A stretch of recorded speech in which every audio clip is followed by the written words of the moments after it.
Assalomu alaykum hammalarga. Mana ko'rib turganlaridek Qozog'iston Respublikasining Qizilo'rda shahriga kelib qoldik. Yo'lovchilarimiz bilan Moskva Toshkent yo'nalishida harakatlanib ketyapmiz. Sizlar ham bemalol Uzoqda Transervis avtobuslarida mana shunaqa malakali haydovchilarimiz bilan. Ikrom aka, Xudo xolisa mana 2 sutkadan beri avtobus boshqarib kelyapsiz.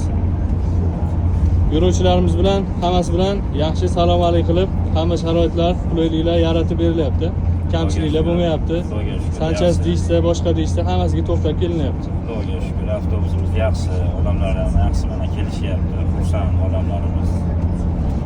Xudo xolisa mana shunaqa malakali, ancha yillik tajribaga ega bo'lgan haydovchilarimiz bilan mana shu Uzoqda Transervis avtobuslarida mana biz Qizilo'rda shahriga kelib qoldik. Aka, siz bizni kuzatuvchimiz ekansiz. Nima deysiz avtobuslarimiz to'g'risida qisqacha ikki og'iz ma'lumot bering. Bizni ko'radigan odamlar ham anchaginada o'shalarga aniqroq ma'lumot bering. Sizlarni mana shu videolaringizni ko'rib qiziqib yo'lga chiquvdim. Hammasi zo'r ekan, komfort. Mazza qilib ketyapmiz. Mana Xudo Qulayliklar xolasa yetarlicha. Ha, kechgacha nasib bo'lsa O'zbekistonga Xudo xolasa O'zbekistonga kirib boramiz. Mana avtobusimiz saloni yo'lovchilarimiz bilan to'la. Bemalol sizlar ham biz bilan avtobuslarda Moskva shahridan yetib kelishinglar mumkin bo'ladi. Hech qanaqa qiyinchiliksiz, ovoragarchiliklarsiz to'g'ridan to'g'ri qatnovlarda yetib kelasizlar.